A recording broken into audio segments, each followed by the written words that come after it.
Diverse हैं वो एक शव को निकाल कर के ला रहे हैं यहाँ पर।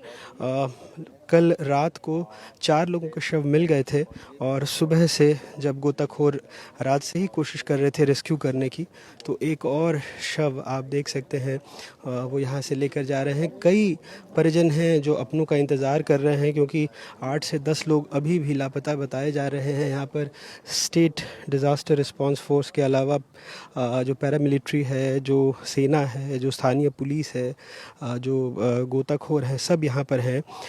दरअसल जबलपुर का ये बरगी बांध है। यहाँ 2006 से ये क्रूज़ चल रही थी। 60 लोगों की क्षमता है जिसमें 2 क्रू मेंबर और 29 पर्यटक शामिल थे। अब चूँकि 5 साल से कम के बच्चों का टिकट नहीं लगता है, तो इसलिए कुछ जो लोग लापता हैं उनकी तादाद को समझने में प्रशासन भी कोशिश कर रहा है कि सीसीटीवी और तमाम जो टिकट खरीदे गए थे उनके माध्यम से, मेरे कैमरा सहयोगी आपको दिखा रहे हैं किस तरह से डाइवर्स वहाँ से अभी भी फिर से पानी में जा रहे हैं। रात भर रेस्क्यू ऑपरेशन चला है। एसडीआरएफ, एनडीआरएफ के साथ सेना के जवान भी रेस्क्यू ऑपरेशन में जुटे रहे हैं। सारे प्रशासनिक अधिकारी मौके पर मौजूद रहे। जो पीडब्ल्यूडी मंत्री हैं राकेश सिंह, पर्यटन मंत्री धर्मेंद्र लोधी, स्थानीय विधायक, सांसद, सारे लोग यहाँ पर मौजूद हैं और कोशिश यही की जा रही है कि अगर कोई यहाँ पर जिंदा है तो उसे सकुशल निकाला जा सके। लेकिन जैसे जैसे वक्त बीत रहा है उम्मीदें कम होती जा रही हैं। सबसे पहले तस्वीरें ही दिखा देते हैं क्योंकि अब मेरे कैमरे सहयोगी रिजवान आपको दिखाएंगे। थोड़ा जूम करें तो आपको एक पोकलेन मशीन दिख रही होगी और दूर वहाँ पर आपको एक जो बोट का टुकड़ा है, जो क्रूज़ का टुकड़ा है, वो लगभग 2 से 5% ज़मीन के बाहर है, पानी के ऊपर है क्योंकि 2 मंजिला क्रूज़ था और पूरा हिस्सा उसका नीचे डूबा हुआ है। तो दरअसल ये पोकलेन मशीन और ये दिखाने के पीछे उद्देश्य ये था कि ये जो आप अभी जहाज़ का टुकड़ा देख रहे होंगे, क्रूज़ का टुकड़ा देख रहे होंगे, और ये जो पोकलेन मशीन है यहाँ पर, दरअसल इसके और उसके बीच में एक सड़क जैसी बनाने की कोशिश की जा रही है ताकि वहाँ से जाकर उसको खींच करके लाया जा सके। क्योंकि तमाम कोशिशें बार बार जो डाइवर्स वहाँ जा रहे हैं, फिर से एक बार मेरे अपने सहयोगी कहूँगा कि पोकलेन मशीन के अलावा वो नाव आपको दिखाएं जहाँ पर कि वो जो गोताखोर हैं वो अंदर जाने की कोशिश कर रहे हैं, लेकिन अंदर दरअसल पानी बहुत मटमैला गंदा हो चुका है। और जो चेंबर है, क्योंकि वो सकरा दरवाज़ा जैसा है, दरअसल हुआ क्या था कि 2 मंजिला क्रूज़ में जब बहुत तेज़ लहरें होने लगी तो जो ऊपरी माले पर सवार थे वो भी नीचे आ गए और एक तरफ पानी भरने लगा। जो टूरिज़्म डिपार्टमेंट है उसका कहना है कि बहुत ही सुरक्षित ये क्रूज़ है और ये बिल्कुल नहीं डूब सकती। कुछ ना कुछ ऐसा हुआ कि बहुत तेज़ हवाएं चली और एक दिशा में पानी भरने लगा, लोग भी ऊपर से नीचे आ गए। और उनका ये तक कहना है कि लाइफ जैकेट सबने पहनी हुई है, लेकिन संभवतः जब चूँकि बोट पूरी तरह से जब पलट गई है तो उसमें ट्रैप हो गए हैं, दब गए हैं। और इस वजह से अब हालांकि अभी थोड़ी देर पहले ही जो कलेक्टर साहब से हमारी बात हुई तो उनका कहना है कि अब 4 शव उनको ऐसा लग रहा है कि अंदर हैं। 28 लोगों को निकाला जा चुका है, 9 लोगों की मौत की पुष्टि हो गई है, 4 और शव हैं जो इस जो क्रूज़ आपको दिख रहा है उसके नीचे दबे हो सकते हैं। तो अब कोशिश की जा रही है। पहले मामला ये था कि एक क्रेन बुलाया जाना था, लेकिन वो लगभग उसको आने में 2 दिन लग जाते हैं यहाँ पर।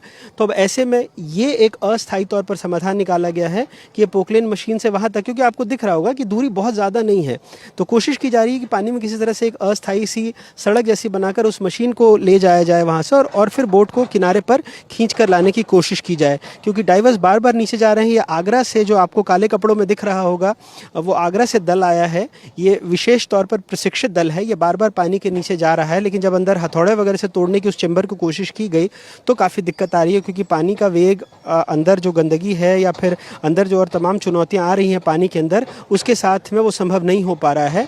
12 से 13 टन वजनी ये क्रूज़ है, तो इसको ऐसे खींच कर लाना भी मुमकिन नहीं है। इसीलिए वो आप देख रहे होंगे वो बार बार वहाँ से एक सड़क बनाने की कोशिश की जा रही है अस्थायी तौर पर, जिससे वहाँ उस मशीन को ले जाया जा सके, क्रेन को ले जा सके, पोकलेन मशीनों को ले जाया जा सके और उसको खींच कर और बाहर की तरफ लाया जा सके। और इस बीच में बार बार ये कहा जा रहा है कि 2 घंटे तक और ये रेस्क्यू का काम चल सकता है और उसके बाद इसको संभवतः घोषित कर दिया जाएगा कि ख़त्म हो गया है और उस क्रूज़ को किनारे पर लाने की कोशिश की जाएगी। तो ये तमाम यहाँ पर कोशिशें चल रही हैं। साक्षी, कुछ देर पहले तक यहाँ पर वो परिजन थे जो अपनों को ढूंढने के लिए यहाँ पर खड़े थे और उस बीच में एक बहुत ही हृदय विदारक दृश्य दिखा जिससे सबकी आंखें नम हो गई। एक माँ जो संभवतः आखिरी बार अपने बच्चे को गोद में ली हुई होंगी, जब उनका शव निकला तो सबकी आंखें यहाँ पर नम हो गई थी। ये आज इस हादसे की भयावहता की सबसे वो तस्वीर थी जो शायद बहुत दिनों तक सबके जहन में रहेगी जो यहाँ पर उस वक्त मौजूद थे। डेथ टोल और जो रेस्क्यू जो अंदर है उनकी कोई संख्या अब निश्चित पता लग पाई है? हाँ, मतलब डेथ डेथ का आपको बताया गया, 9 डेथ की संख्या है और अपने 28 जो हैं जीवित व्यक्ति हैं और इसके अतिरिक्त बाकी अभी क्रूज जो है वो चूँकि मतलब टोटली ओवरटर्न है, तो अभी लगातार उसमें सर्चिंग चल रही है और जैसी ही स्थिति सामने आएगी आपको पता चलेगा। सर, ये क्रूज़ को क्या बाहर लाने की कोशिश की जा रही है? बाहर लाने की कोशिश कल शाम को को बाहर लाने की कोशिश की गई है, कल से हम लोग प्रयास कर रहे हैं इसको बाहर लाने का। इसमें समस्या ये थी कि क्रूज़ का वज़न जो है लगभग 12-13 टन का है और पानी भी भरा हुआ है उसमें और उसकी वजह से जो अपना क्रेन है और क्रूज की कोस्ट से दूरी काफ़ी है, तो क्रेन का आर्म वहाँ तक पहुँच नहीं रहा है। तो हम लोग आप देख रहे होंगे काफ़ी डिस्टेंस ज़्यादा थी, इसको मैनुअली पहले खींचने का प्रयास किया गया, तो उससे मतलब 8-10 मीटर मैनुअली ये खींचने से काफ़ी सारा प्रयास किया गया, तो उससे हुआ था और फिर बाद में एक पोकलेन लगा के इसको खींचा गया और फिर उसके बाद से क्रेन लगा के खींचा जा रहा है। तो लगातार इसका प्रयास हो रहा है, कोस्ट को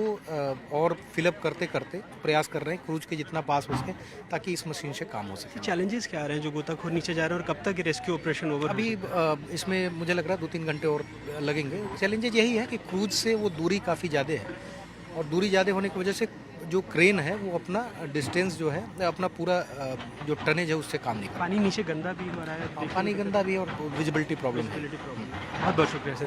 तो साफ तौर पर सारे आला अधिकारी हों, नेता हों, मंत्री हों, वो भी लगातार इस रेस्क्यू ऑपरेशन लगे और अभी जो जानकारी मिली है लगभग 12-13 टन का ये जो क्रूज़ है, तो ये जो मशीन लगी है एक और क्रेन को तैयार किया जा रहा है, लेकिन वो आने में संभवतः 2 से 3 दिन लग सकते हैं। तो कोशिश यही है कि क्रूज़ को खींचकर या सड़क ये जो बनाई गई है अस्थायी तौर पर उसको वहाँ ले जाया सके ताकि ये मशीन है इसके ज़रिए उसको सीधा करके लाने की कुछ कोशिश की जा रही है। और जैसा आपने सुना कि रेस्क्यू ऑपरेशन अभी और 2 से 3 घंटे लग सकते हैं क्योंकि जो चुनौतियाँ वो ये कि पानी अंदर गंदा है और जो बार बार टीम नीचे जा रही है उसको भी फिर बाहर आना, विजिबिलिटी, ये कुछ समस्याएं तकनीकी रूप से यहाँ पर